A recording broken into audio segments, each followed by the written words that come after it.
welcome to another episode of Unpacking Love. I'm so excited to be introducing a new guest to the podcast today. We've got Sneha. Hey, how's it going? Hi. Hello, everybody. Hi, Michelle. I'm really excited to talk to you. I think it's great that you're doing a podcast about relationships. We all need to hear different perspectives. So, whatever I can help with and share from my experience sounds great. I love this. I love this. Thank you so much for coming to the podcast. And to everyone who's listening, you might be able to hear a dog that's barking in the background. I'm actually really irritated because this dog just started barking out of nowhere. And clearly, you guys can tell from how I'm saying this that I don't have a pet. So let's hope that you guys won't be able to hear the dog very loudly. But super excited to be talking about long distance relationships today. And Sneha is the perfect person to have to talk about this because she is currently in a long distance relationship. So, Sneha, can you let us in on how you and your partner met? And, in that, if you can also include how you started dating and if it was always a long distance relationship. Yeah. So, how we met and how we started dating is, I guess, a little unusual. My parents, they were starting to get worried. I'm 26. So at a certain, when I was like 24, 25, they were like, oh, it's time to find somebody. They're always talking about there's a right time to do a few things, like get married, have kids. And that perspective is because they were arranged married. And I feel like they have a certain thing that they want to see. Like they want to be grandparents at a certain age. So they were, trying to find suitors for me. And, Lord knows I was trying on my own. It wasn't really going anywhere. So I was like, might as well accept this free help that they're extending out to The me. free help. It is free help. And they had once tried to set me up with somebody who lived in California. So imagine like having to have like 3 hour, time zone difference conversations with somebody. So That's rough. which, yeah. And like I tried, it didn't go so well. But when my dad was like, oh, now we have somebody from you from Texas, I was like, score. That's like only an hour, you I know, love they're it. Yeah. coming closer.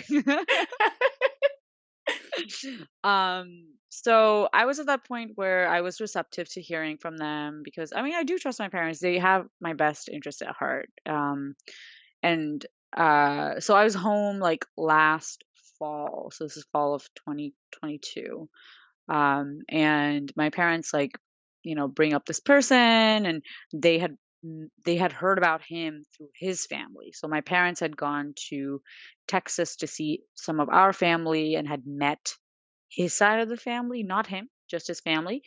And, Okay. as families talk, they're like, "Oh, I have a daughter who's like 26." And like his family members were like, "Oh, we have, a grandson or like a nephew who's like, 28." And it's like, "Oh, wink, wink." Right. um, and so I think they had my parents my dad can be a little intense sometimes where he then proceeded afterwards to maintain communication with his family and asked about his education credentials, like looked him up on LinkedIn, found out his entire education history, lol. That he wanted to be thorough. He's also an engineer like me, so I guess that's where the detail orientedness comes from. So he had all this background on him just to be sure that like this could be somebody he could, potentially see me with. And I did not know about any of this. So then I find out about it in fall last year, and he's like telling me about him, like, all the boring dad stuff. Like, oh yeah, he did study this stuff. He works here, and I'm just like, all right, like I don't really know anything about this person as a person until I talk to them. Like I have to talk to them, you know? And then I'm like, okay, like what does he even look like? Because as much as I feel like I don't care, I mean, I do care a little bit. You get curious. You're like, who is this person? Like, is this somebody who I can see and be like, all right, I can see myself next to them, that level of attraction or that level of like compatibility. Hmm. And so, so I was like, all right, I'll try to like find this person. Like, do you have a picture? Like, what's his name? So then he says his name. And so my partner's name is Alish. Um, and it's a fairly, and then he also says his last name.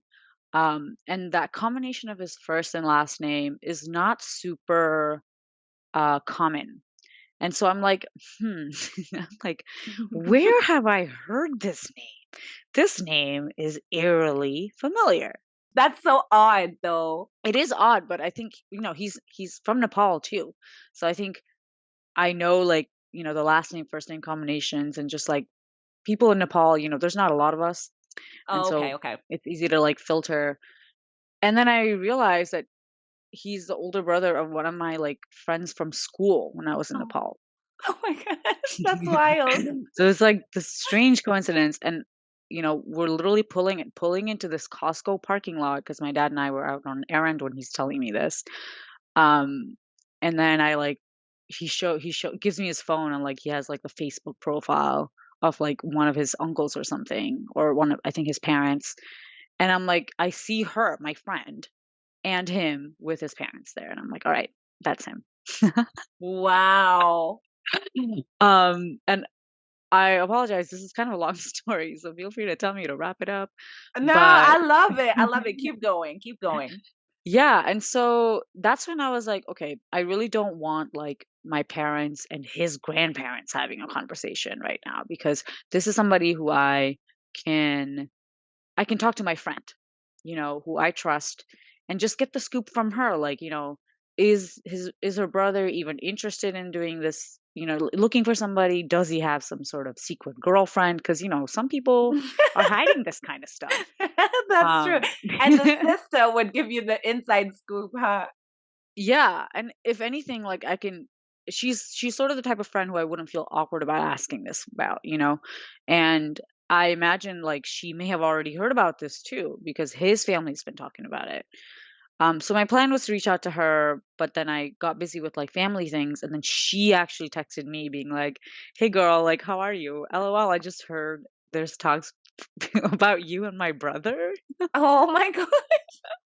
So then I jump on a call with her, and she's like, "Oh, my brother's he's interested. He's like single, and he's open to talking to you. Like what do you want to do?" And I was like, "All right, just put us in a Instagram DM group, and then you can leave that chat and we'll just take it from there." So, So can we yeah. pause here? So with your Yeah. friend from Nepal, the Uh-huh. girl, had you kept Mhm. contact since then? Were you guys texting each other here and there? Yeah. That's a really good question. So she actually had reached out to me because she applied for grad school in the US. Oh, And okay, okay. she was coming to Johns Hopkins in Baltimore, and she'd let me know about it, and I was really excited, and I just hadn't found time to meet her. So she was Oh, already okay.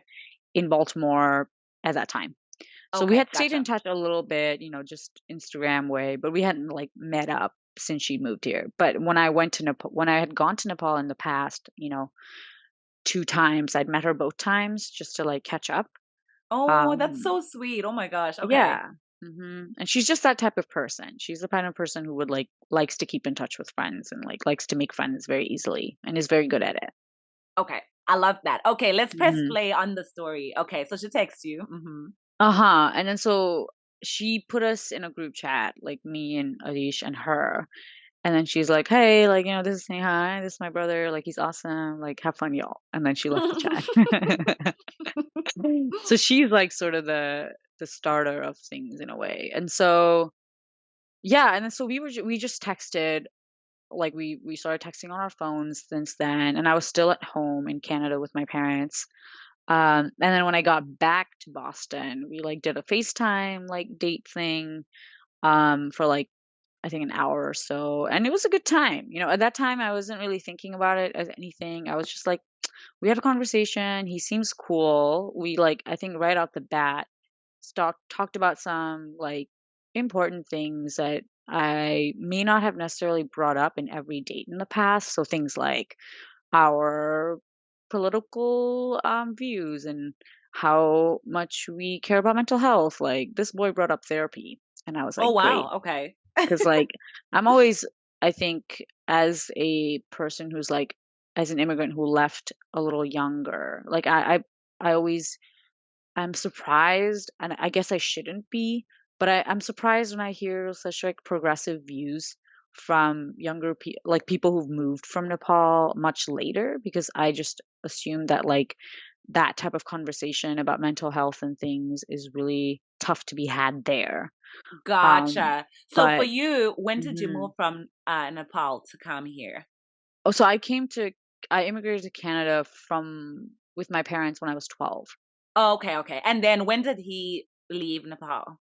Yeah, so he actually did his undergrad in India, and then he did like another program in London in the UK, and then he was in the States since 2019. So the two of us have been in the States for like about the same time. Gotcha. Okay. Um, but yeah, so I think it was very refreshing to hear how similar our views were about things. And at that and but even then at that time, initially I was like, we'll see. Like this is like very low effort. I'm just chatting with somebody, and it's nice because we share the same language. So I've never dated somebody who was from Nepal before. Oh, So it was like it was really cool to just like talk in my, native language together. Um but anyway, so we had that one chat, and then, I asked him, "Hey, like, do you want to talk again in like 2 weeks?"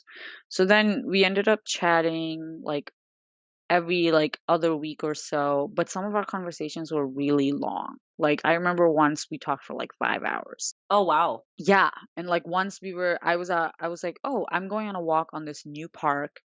I'm checking it out. Do you want to also go on a walk and we'll just chat?" And it's like we're both doing like a exploring of our own cities. He lives in Austin.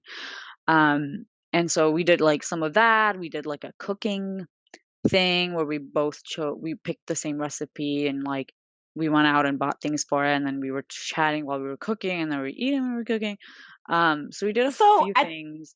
so at this point, were you guys calling it talking? Were you calling it like friends? Were you like dating? Because some of these things, like Yeah. the FaceTime cooking stuff, was that a date? Yeah, it was, I think, very I was never really thinking that, oh, I'm just like chatting with like just a friend. Okay. I think that was me. I don't know if we explicitly were like, I think at some we did say like, oh yeah, it's a date, like in a cute way, but like but we weren't like labeled or anything, cuz Okay. I think on his part, I think he was a little hesitant to like push too hard too. Because we hadn't met, like, we had not met in person for, like, a chunk of time, and I also didn't want to think of it as anything more real until we met. Okay. That's Um, fair. That's fair. yeah, yeah, but it was like, it was a good it had I was excited about it, but I was also a little cautious about it too, because I didn't wanna set myself up for something. But, I guess, like, the cliche thing about what people say, like, when you get a feeling, like, that was there. Oh, I love that. I love that. Okay, okay. So you guys are cooking Yeah. on FaceTime. Okay, go on.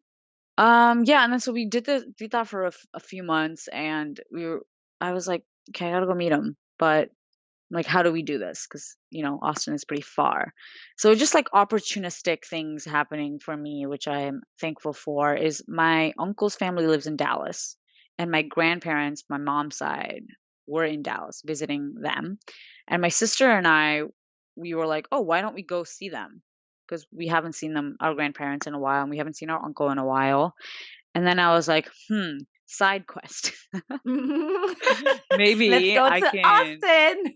Yeah. So initially, Adish was like, "Oh, if you're gonna be in Dallas on this time, like I'll come to Dallas because he also has family, and he's working fully remote, and he was like, I can stay with my family in Dallas, and I can come hang with you, like on the weekends, on Fridays, like we can go on some dates in Dallas." And I was like, "Cool, great."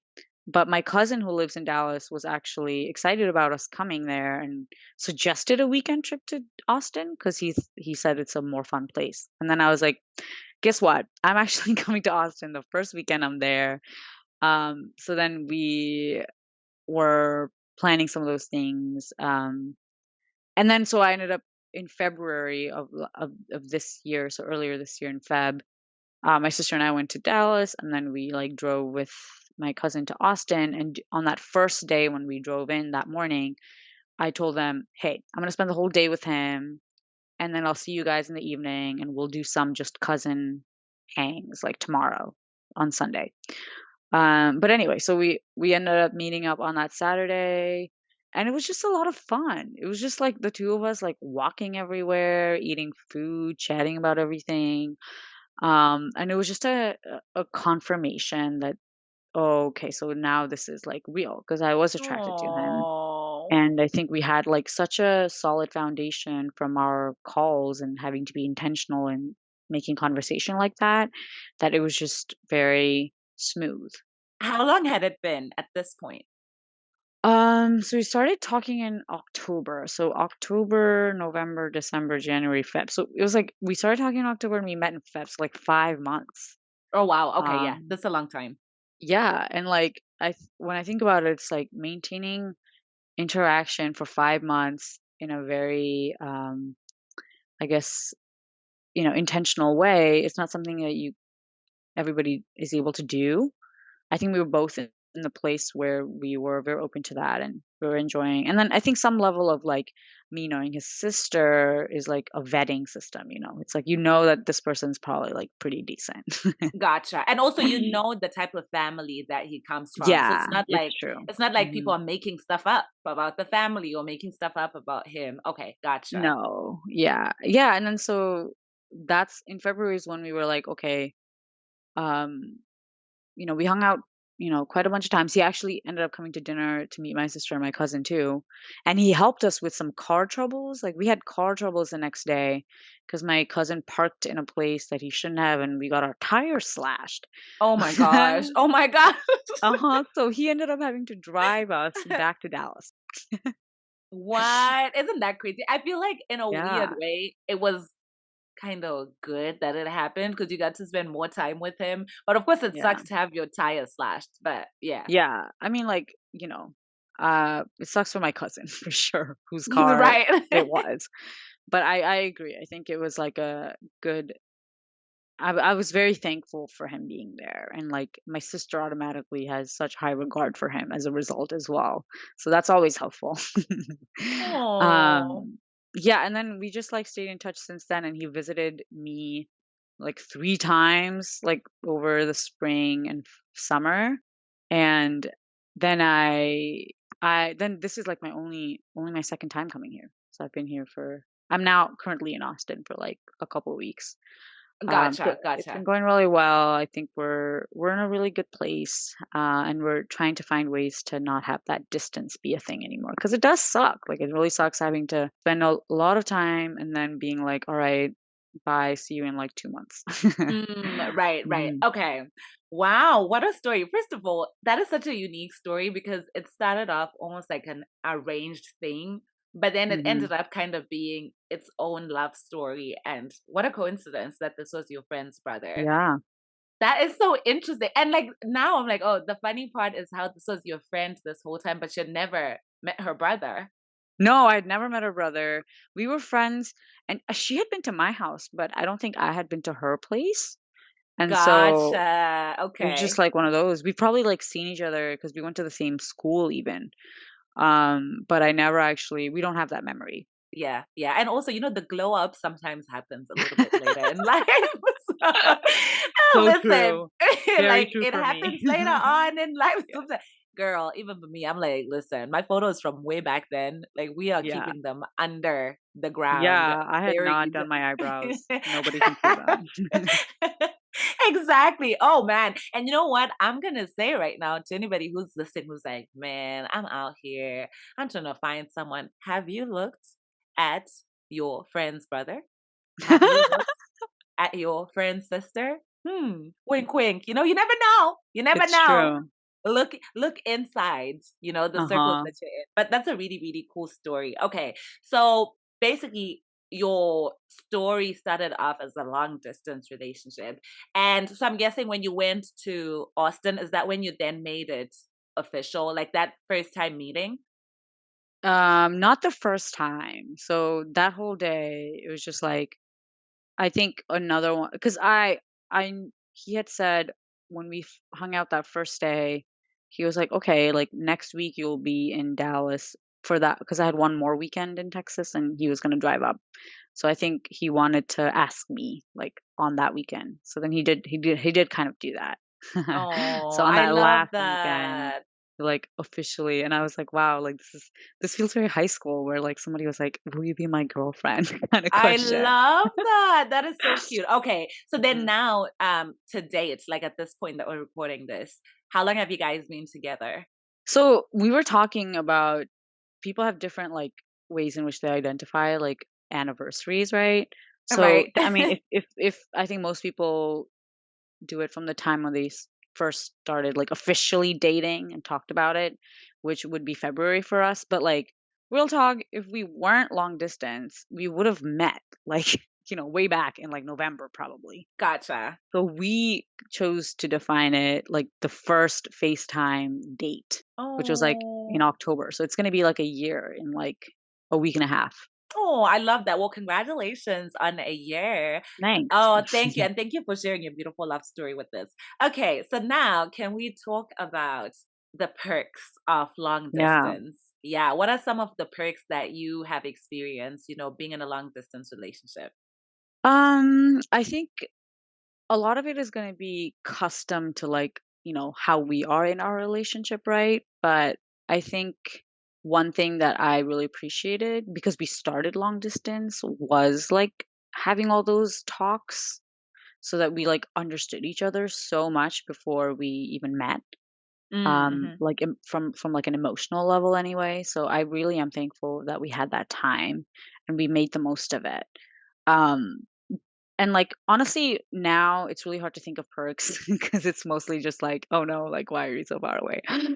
No. But I think the other perks that I can see is that we live in different places, so when we visit each other, we make a really active effort to, like, go and see new things together and have new experiences together and, like, really live in the moment of being with each other.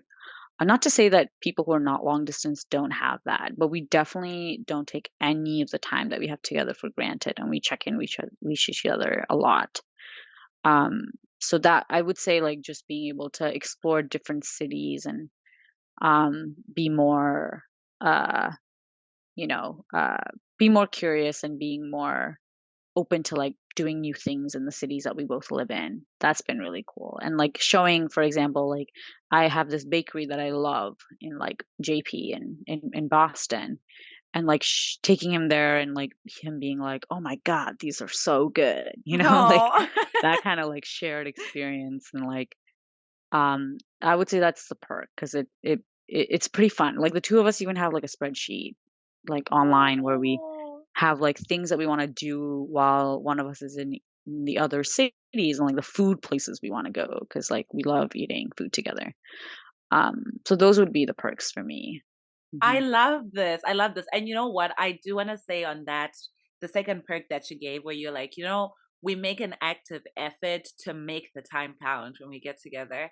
And yeah, because sometimes when people are in short distance relationships where they see each other often, you might spend a lot of time together, but you might not actually do some fun things, right? You might be like, oh, Hmm. yeah, I'll just come visit you. I'll be at your place. Or like, you come visit me, we'll be at my place, and then like there isn't much of like an intentional effort of like, okay, let's do this, and then like let's do this, right? So I do think because you're so far away from each other, when you're together, it forces you to be like in hyper like planning mode. Of course you still have times where you chill, I'm sure, but Yeah. it's nice to kind of have activities to do and get to know each other through those activities as well. So yeah, so I love that. I love it. Thanks for sharing. And I think also what you said about, you guys did have a very solid foundation of talking and just, trying to get to know each other first before you met, which was really, really nice. Um, and the reason why I started off with the perks was because, a lot of times I feel like long distance relationships get a bad rep.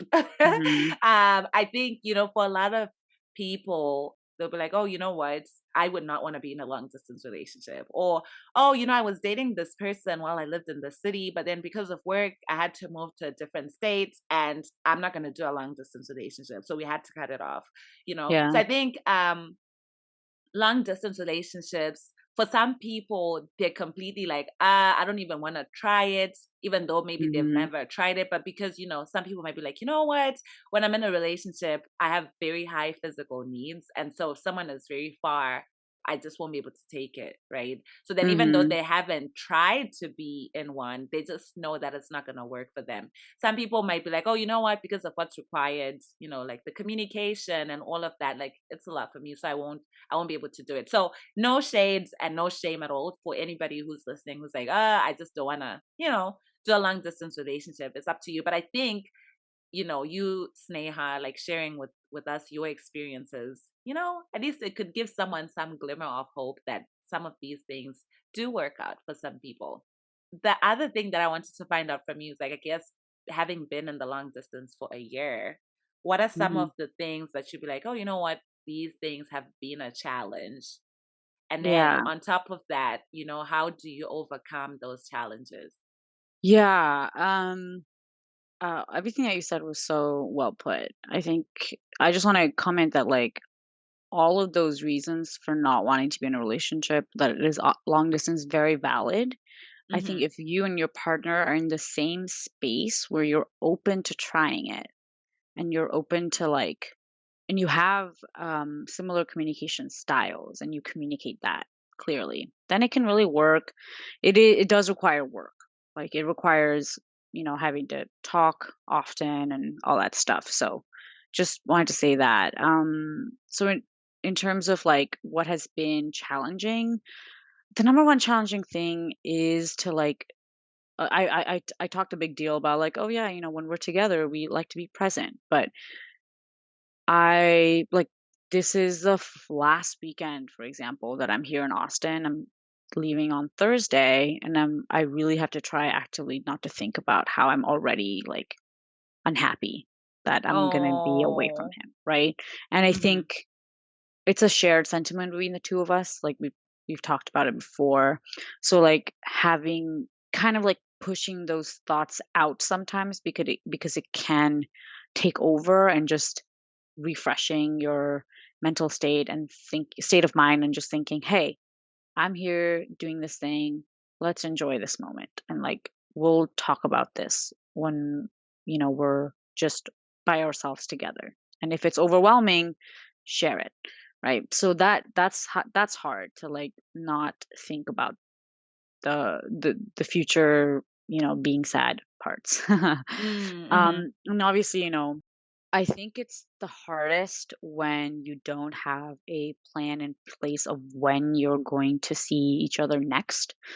So one of the things that like Aisha and I did right off the bat, one of our like rules, I guess, was every time we see each other, we already have made some sort of plan of when we're going to see each other next, right? Oh, wow. And like sometimes that happens like even before I got here. So like me coming here in October, the two of us had already talked about how he's gonna come see my family in New Jersey in November.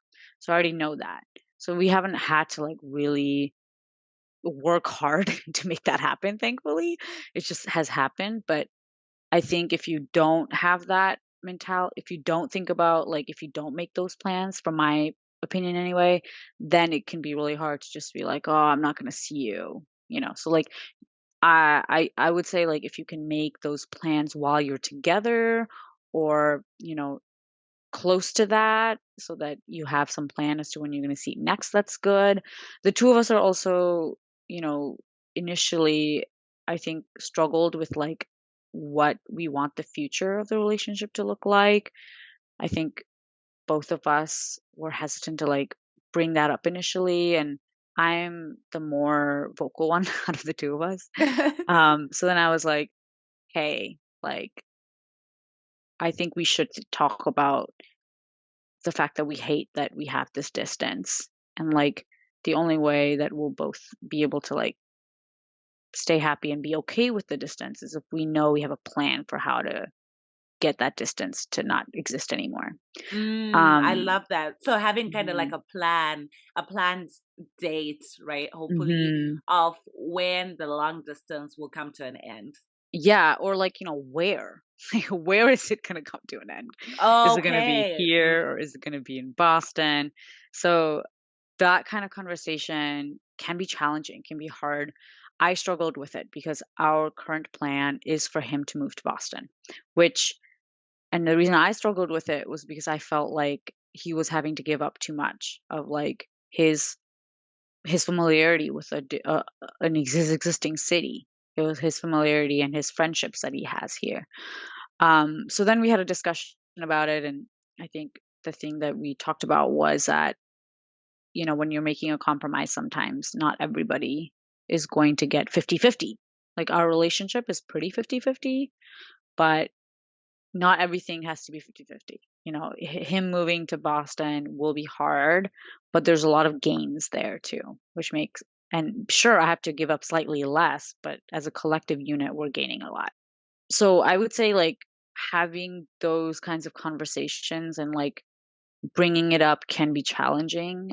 But it feels really good when you do, especially when, you're in the same if you think similarly about things. Yeah. Something that I'll also add is, for some people, long distance relationships, right, are so difficult too because the distance could be so long, like Yeah. intercontinental relationships. And flights are not cheap. So Mhm. like, if you're in Africa and you're in a long distance relationship with someone in Asia, like that's going to be hard. So I do know that costs are something that people also consider. And of course, depending on people's situations, it doesn't even have to be intercontinental. It can be different states or like different cities, but there's just going to be a lot of planning to do, right? That people need to Yeah. overcome. So I think you said it best when you said people just have to evaluate for themselves, like looking at their own situation with their partner, what makes the most sense for them? Like, is it worth trying? Because to your point, right? I think trying is definitely worth it when it works out. And actually, when it doesn't work out, because I think sometimes too, um, for example, when a relationship ends and it's because, the people are like, oh, we just don't want to try a long distance relationship. But when they were in a relationship, it was just perfect. And they just thought like, oh, I found my person. So the only thing that's coming between them being together is distance. I feel like sometimes people might have question marks of like, could it have worked? Like, would Yeah, it like have the what worked, if. right? Like the what ifs, or, maybe you could end up moving to a different city or a different state than the state that your person is in. And then you probably could even both start dating other people. But then, you might just move back to that city and be like, oh, you know what? Let me hit them up and be like, should we try this thing again? Right. So I think Mhm. sometimes it does help for some people. And again, you obviously don't have to try long distance if you're like, this thing is not for me. But I think for some people, it also just helps to close the loop. This is what I was saying, that like even sometimes if you do try long distance and it doesn't work out, at least in your mind you'd be like, I gave it my best, right? It didn't work Mm. out, but at least we tried. But then again, that advice is not for everyone. So you do have to like look at your situation and think what makes the most sense for you. I think something that's also very important in any relationship, even if it's not a long distance, is for both people to feel happy. Yeah. Obviously, there are times of missing each other and all of that, but I wouldn't consider that, at least with how I'm defining happy, I wouldn't consider missing someone like oh, I'm so sad. But like when you're Mhm. unhappy, it's like, yeah, like this is just a drag on my life. Like it's Right. pulling me down. Like I can't even function and it's in a negative way. Then yeah, then you're unhappy. So I Yeah. completely get, for some people were like this thing is not for me. Yeah, and I think, another part of that is that when you're in different places, you have different social circles there, right? So, I think sometimes it's easy for you as in like, not you, Michelle, but Yeah. it's easy for someone to feel, "Oh, yeah, I haven't talked to him or her, but, I'm out with my friends, but my partner is not," and like, "Oh, maybe I should talk to them." Like, I think that those kinds of thoughts come in and I guess the main point that I'm trying to make is that you have to, as much as you can, try to live a full life where you are, Mhm. even if your partner's not there, and like keep those connections that you have in the place that you're at, because that's where you are currently. So I always try to like, I think we try to remind that with each other is like, Odisha has some friends in Dallas, and then sometimes I'm very good about, I'll talk to him on the car ride when he's driving to his friend's house. But when he reaches there, that's his time with his friends. If he wants to like talk to me or ask me if his friends want to ask me a question about something relevant, sure. But it's very much like, I hope you have a great time. I do miss you, and I don't have any plans right now, but you are gonna live in the present with the people that you're actually with and the community that you've built in the place that you're at, and I'm just gonna be happy that you have that, and, like, that vice versa has to work because I think sometimes, if you start doing that comparison, it won't work, and I think it's a similar situation where I think if your partner is having successes in careers, but, like, you're not, right? Like, you really have to just learn to be happy for them and try to figure out your own thing. You really can't rely, I think, on your partner, especially in a long distance relationship, to be your everything all the time. And that's true for like even if you're not long distance, right? But I think it's especially harder to communicate that when you're long distance. Oh, that was so, so good. That was so, so good. And it reminded me of a conversation I had with a coworker. And what he was saying was he was in a long distance relationship with someone who's in, I think, somewhere in Europe, right? And he's in the US. And he was like, it got so, so hard for him because he was like, with the long distance, I had to spend hours on the phone and I was talking to like my girlfriend every day. I guess in their relationship, that's what they felt like they needed, right? And Mm. so he was like, he was unhappy because he was missing out on what was happening, right? Where he actually is, which is here in the US, because he's trying to fill her cup or like make sure that he's always there and ready to talk. So he ended up saying, it didn't work out for them in the end because of that. It was just I guess, it was hard for him to be present where he Yeah. was, right? And he Yeah. always had to be virtual with her. Yeah. And that's hard. I think if you're if your time zones are, as you said, like intercontinental, then that can be incredibly hard. So I can totally see that being an issue.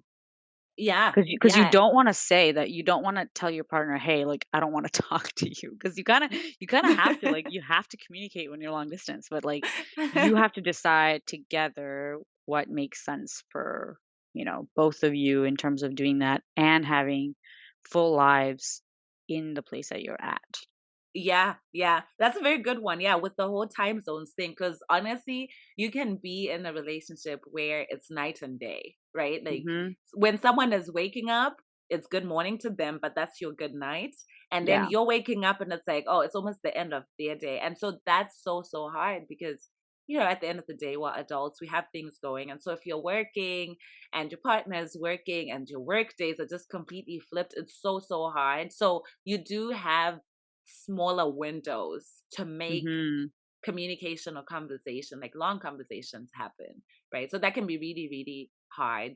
And what I absolutely love about what you said, Sneha, was the whole thing about having a date that you're working towards, right? Like you have a date where you're like, we think to the best of our knowledge on this date or like Yeah. in this year, the long distance is going to come to an end because then I think it makes like when you're putting in the work in your mind, it probably does a thing of like, you know what, this too shall pass. Like at some Right. point, we're gonna be in the same city and we're not gonna like we just have to make it through this tough part. I think where things get hard and why some relationships end is that if the two people involved don't have the same view of the future, or if one of the one of them is uncertain about what the future looks like, right? It's like the longevity Mhm. of the relationship. Like, do I even see myself, say, for example, you were talking about how at some age people talk about marriage and all of that.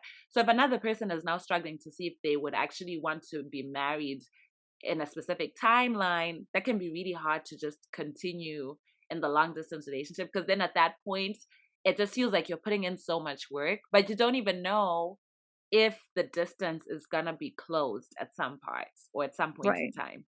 Yeah. Like it would be, I think, incredibly difficult for me if I didn't have that certainty because I wouldn't say, okay, like, oh, we're doing this, but you know what? Next year, like we'll be doing this, so it won't be an issue. Or it won't be hard. Um, yeah, that's definitely I think that's probably my top like I mean, I wasn't sure if I was giving advice just now, but that would be my top Yeah. thing is that's I think the thing that's kept me like grounded in the relationship is because we have the shared idea of what our future looks like where we don't have the distance anymore. I wouldn't recommend being in a perpetual long distance relationship is basically the Perpetual. point. No, honestly, because it's so painful, right? Because, you know, at the end of the day, when it comes to the distance, there's also just the physical stuff you're missing out on. Yeah. Sometimes, Mhm. if you've had a long, hard day at work, you want someone to hug, and not Yeah. just anybody to hug. Maybe you want to hug your partner, right? Or, it's getting cold. You might want to cuddle, and Mhm. the person is very far. So I completely guess that like there is that's why even for people who say, "Hey, I cannot do a long distance relationship because, hey, physical touch is my love language." And so if someone is Right. very far from me and I don't receive that, it's just I know that it's not going to work out for me. So I completely get it. But to your point, I think just having that end date kind of helps push through all of that. And I Mhm. love that you'd already started going into the advice section. So what advice would you share with someone who's in a long distance relationship or someone who's trying to decide whether they should pursue a long distance relationship with someone or not? I know you already mentioned, that thing of having a set date, right? Or like a Mhm. vision for the future. Is there anything else that you would share? Yeah, I would say for anybody who's like maybe not in one, but maybe thinking about it or has some prospects that is long distance, like just stay open. I, don't go into it expecting it to be like the end all be all love of your life thing because when you think about it, if you're starting a relationship and it's long distance, you're the only way you stay in touch is through phone calls, right? So I was thinking about it like, oh, when I was in Boston, I was on the apps and I was trying to date, and it required effort, right? Because you're communicating about each other, but you're also making logistical plans about where to meet, like which restaurant, like then you have to decide like what to wear and like all this stuff. So I didn't have to think about any of that. And I was like on the What to phone wear? on my couch, you know? Just had to worry Um, about the top part of the outfit. no, there were sometimes a lot of our phone calls actually weren't even on FaceTime. It was just like phone calls. I love that. That's Like, some good advice. That's some good yeah, advice right there. I think, yeah, that's actually a really good point. Like, definitely if you want to, we started off with like a FaceTime date that was a video one, and that was great. But most of our other calls were on the phone because we could just be so casual. I could just be lounging on the couch, in my sweats. Not to say that, you shouldn't be wearing sweats on dates, but like, and I could just have a conversation with him that felt more comfortable because I didn't have to present myself a certain way. I wasn't worried about how I was presenting myself, right?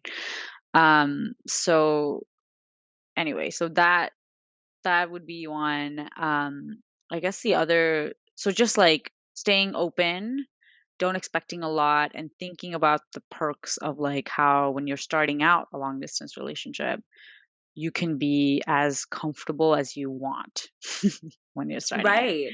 And Yeah. I think if you're in one and I mean, I don't know, I feel kind of weird because I feel like I've only been in one for a year, so I don't want to seem like an expert, but Girl, listen, experience is the best teacher. So, um I think having that end date in mind is the key advice. The other thing would be like, talk about like how you want to communicate with each other. Like, do you want to talk every day before you say goodnight? Or are you the type of person who that's not going to work for you because you have a stressful day and you want to read your book and you don't want to talk to them before every night, you know? Talk about those things because those are the things I think can get into like a misunderstanding Because I think one of the things is that if you really are invested in the relationship and it's long distance, you want to be clear about showing it value. And I think the number one way of showing it value is to have a very open conversation about what your partner's needs are and what your needs are. And they can be different, but as long as each of you knows about it and tries to do things that can accommodate their needs without you having to sacrifice a lot of yours, then you can reach in a good place. So that's another piece of advice.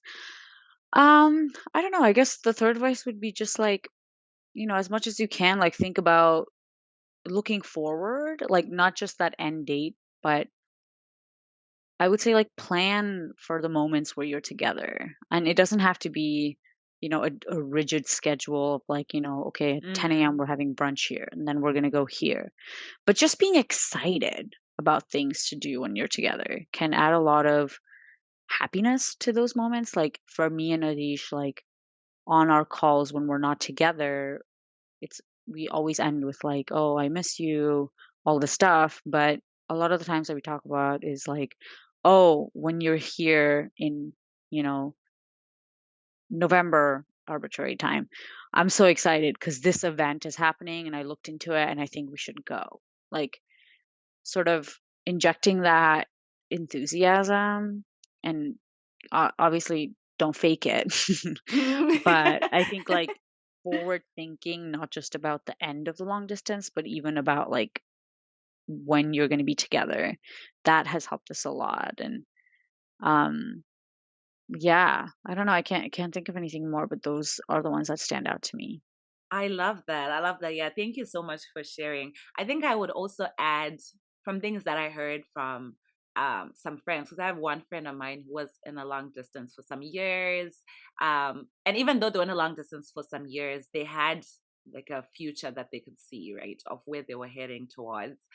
And something that she said was she was really intentional, similar to what you said, Sneha, very intentional about the time that they spent together in terms of making sure that the time counted, right? Because you're not seeing each other often. So when you're together, Hmm. you want to make the best use of time. And so something that she said was like they would try their best not to fight when they got together. Or like if they had some beef, maybe give it like a short period where they're like, okay, we're gonna talk about it. But for the most part of the trip, we're going to have a good time. Because I think something that she was bringing up was sometimes you might fight with someone, but then there's no point in you being together in this place where you barely see each other and now you're giving each other silent treatment, right? Because, Hmm. well, guess what? If you're seeing each other for like a 3-day weekend, and then for 2 of those days, or even if it's just one day, you're not talking, you've lost a day, right? So it's one Yeah. of those, how do you deal with that? And I guess going back to challenges as well, that's something that a lot of people also bring up about conflicts and long distance relationships, right? I mean, conflicts are there even in no long distance relationships, where there's no distance, non long distance relationships, I mean. But it's important to know each other and to know how you fight. And by fight, I mean like, work through conflict, Hmm. right? Or how you disagree. Right, right. How you disagree and also just being respectful of each other. I think it is important though, like in any relationship, not even talking about long distance, to not stonewall each other or give each other silent treatment. It's just unhealthy, right? Like, Yeah. don't ignore somebody or ignore their needs. So it is important to talk about it. But sometimes some people they want to talk about things right after they happen, and some people they want to talk about it the next day. So like, it's important for you to know you and your know each other well, and also to communicate because sometimes Mm. it's different when you're in the same city because you might get into a fight or whatever, and then you could just drive by and be like, hey, I want to talk about it in person, right? But Yeah. if you have long distance between you, it's important to communicate when you're like, you know what, I actually don't want to talk about this right now. I mean, I still love you, but let's talk about this tomorrow, right? So I Yeah. think there is a need to reassure someone, more often maybe than you would in a relationship where there's no distance between you. That makes sense. Yeah. That's really interesting. Because I think I'm of the type who, if I sense some sort of reason where I'm upset or if he's upset, then for me, I'm always like, let's talk about it. But to Mm, your point, mhm, we've never had any major conflict that I can think of like that, that would, I just personally like would feel like I was faking it if I chose not to bring it up if it was bothering me that much.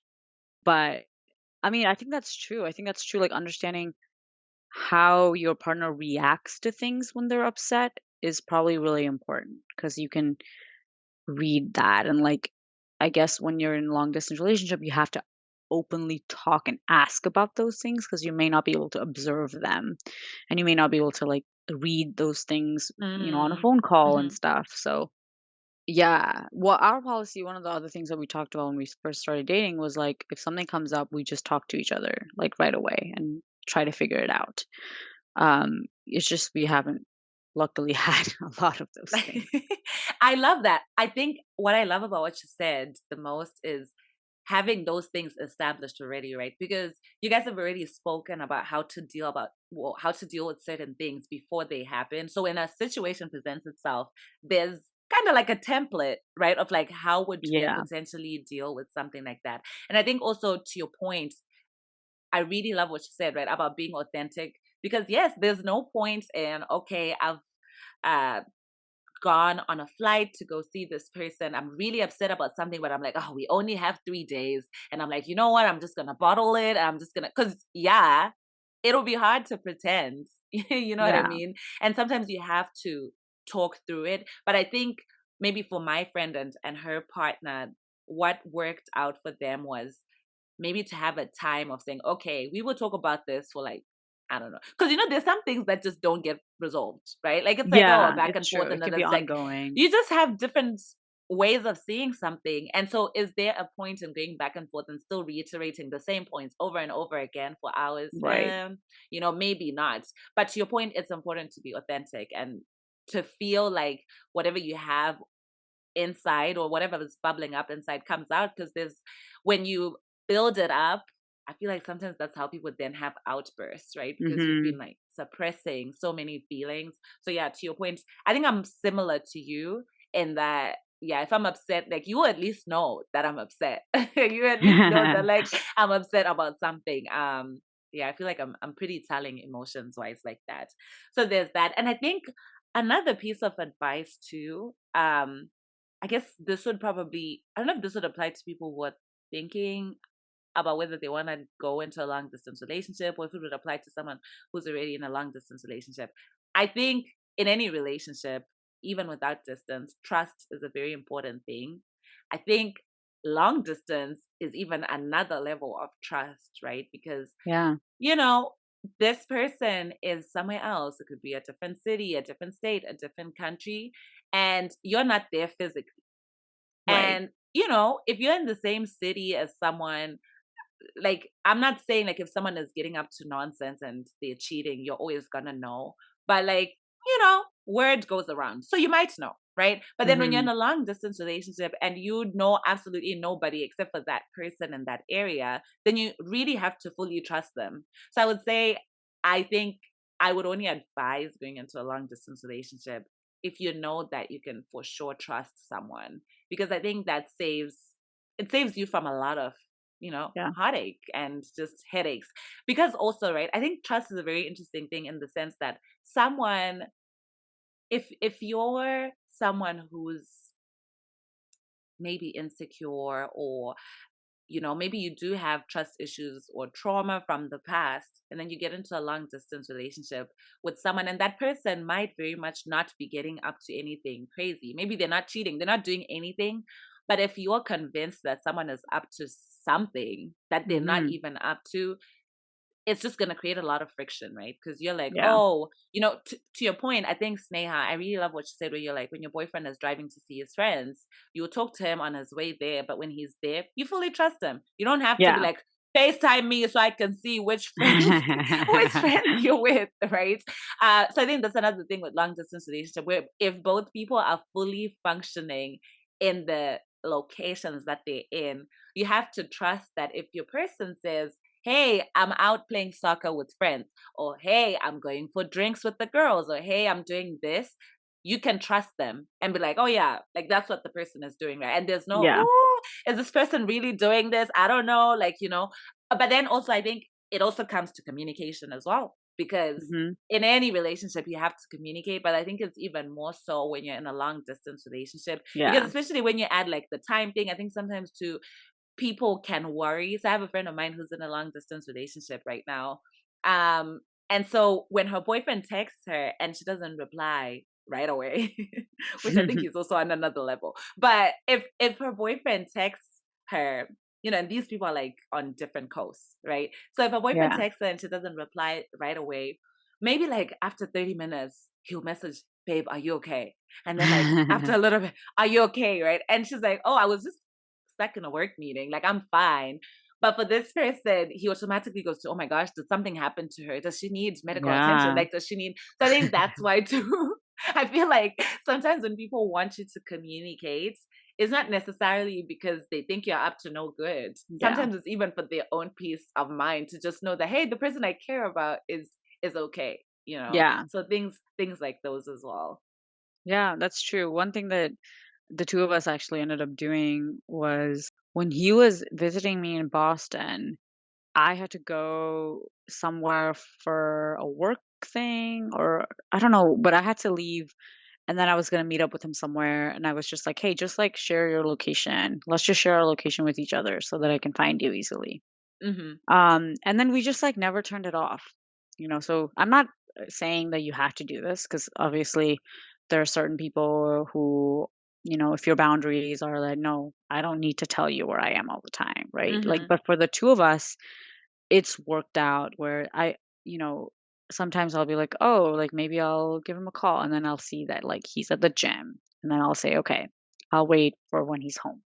So and, like, vice versa for him too, like, he can see that, "Oh, I'm on my way to the grocery store," or whatever, and it's just, like, an added layer of feeling connected to the person, um, because we, like, know where each of us are. I think that advice is not really something I would give to everybody, because I think you have to be if I could see some people using it as a way to, like, really look at everything that their partner is doing, and, um, it's not like my partner and I do that because we don't have trust. It's more just like, "Oh, wow, like, he's here right now. I hope he's having Yeah, and to be fun." in It's the like that level. moment. Yeah. That's so cute. To be in the moment and be like, "Oh, he's going to the gym. I wonder how that's going." Exactly, exactly. Mhm. I love that. I think that's a healthy location sharing, right? Or even like sharing, if both of you are cool with it, like sharing your location just so someone can know you're safe. Like, Yeah, it's hey, true. if you've gone for 2 hours straight, maybe you had said like you had a meeting and it was supposed to be 30 minutes, but you've gone for 2 hours without saying anything, which Yeah. guys, I mean, we're adults and work happens and things happen. But if someone looks at your location, they're like, oh, she's still at work. Like, work probably got busy. Right. It's a safety thing for sure too. I do that with my Yeah. roommates and friends in Boston as well. So it's like not a it's was a little bit of a no-brainer for me, but I know that that's not something that everybody will be open to. Hmm. Mhm. Exactly, exactly. But yeah, for those who are open to it, location sharing could be a great way of, I guess, living in the moment with your person. Mhm. And then also just, checking to see if, they're safe, or, to give you Mhm. peace of mind about what might be going on. Yeah. And then I think another thing too that I would say is, in any relationship, right? Boundaries are important to talk about. Okay, like within your relationship, what's acceptable and what's not acceptable, even in terms of long distance relationships. Is there stuff that you'd be like, okay, this is a no no? Like, I would not be okay with my partner doing this. And similarly, does your partner have their no nos where they're like, okay, I would not be okay with you doing this? I think it just helps to have those conversations so that if Mhm. something comes up, like, people know how to handle the situations, and every Yeah. relationship is different, so those boundaries will also look different as well. Yeah. Agreed. Well, so that's it from us, you guys. Thank you so so much, Sneha, for coming on here and sharing your love story with us, and then sharing some of the perks and challenges as well as advice with us. I appreciate you doing this with me, so thank you so so much.